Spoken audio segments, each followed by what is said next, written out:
Charity begins at home. LaTosha, welcome back to the show. Thank you for having me. Yes, thank you for being here. So listening to you there on MSNBC, President Biden has said that protecting voting rights would be a key issue for him, but federal voting rights legislation still hasn't made it to his desk. Some thought it would actually be one of the first tasks on his agenda. How disappointed are you by that?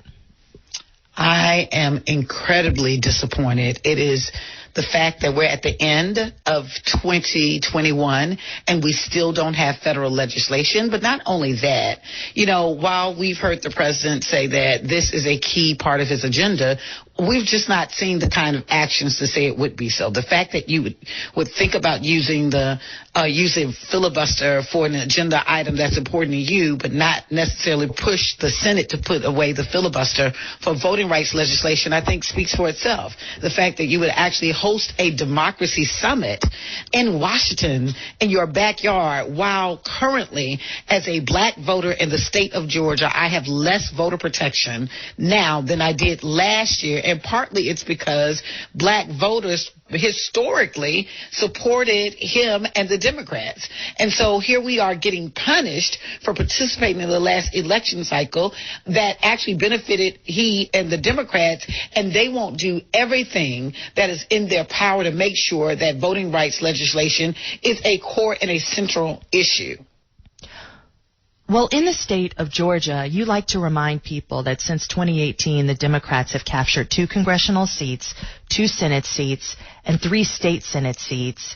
But political wins, as we see, are changing. I actually asked Insay Ufat this too, but in addition to federal voting rights legislation, do you have enough Democrats in Georgia to support a win for Abrams? Is that part of the strategy also to get left-leaning Republicans on board? And if so, how do you do that during these polarizing times?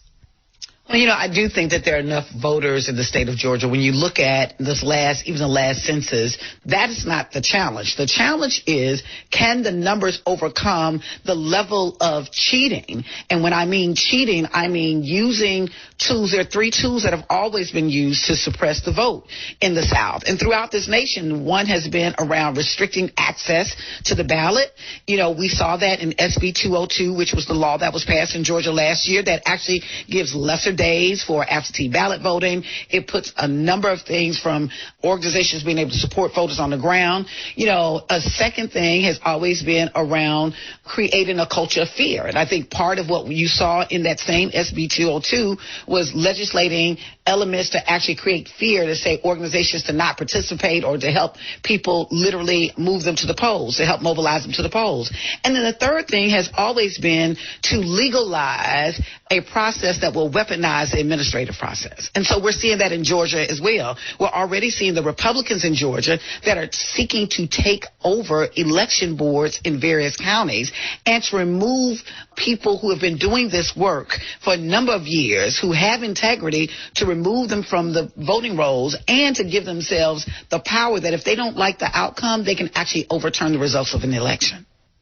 So what is your call to action?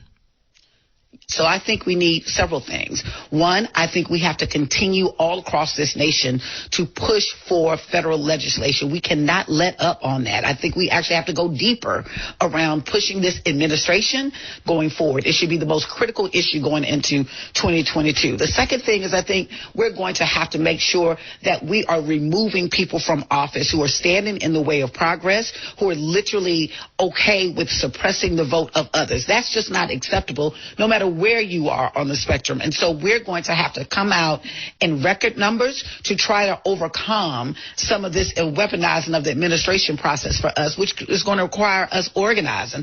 And I think the third thing is we're going to have to locally put pressure on every single level.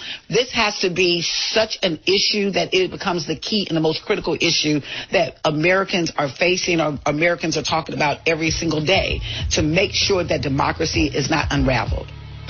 LaTosha Brown is co-founder of Black Voters Matter. As always, thank you so much. Thank you for having me, and happy holidays.